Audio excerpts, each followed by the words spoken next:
Сегодня начал курсировать туристический поезд Бишкек-Балыкчи-Бишкек ровно в 7:40. Он отправляется в город Балыкчи и прибудет туда уже в 11:42. Отметим, с сегодняшнего дня каждую пятницу, субботу и воскресенье поезд будет возить отдыхающих и так до 1 сентября. Проезд составляет у нас для взрослых людей 150 сом, для детский билет от 5 до 10 50% скидка 73 сома.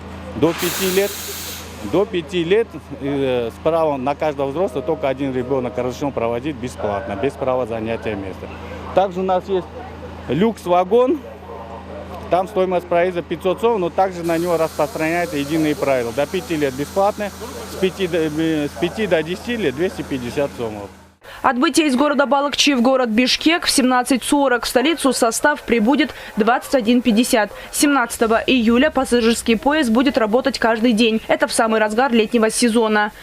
Каттайт каттандар 17 июльдан 31 августка чейин күнүнө каттайт.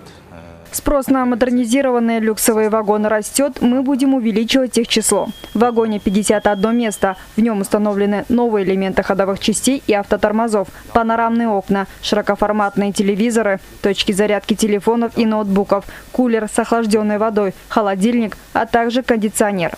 Несмотря на то, что это первый рейс туристического поезда, в этом году вагоны были наполнены пассажирами. Выезжающие на отдых люди рассказали, почему они выбрали именно такой вид транспорта. Ну, тут удобнее. Как красиво ехать, дороги наши смотреть. И сама, и ребенку тоже показать.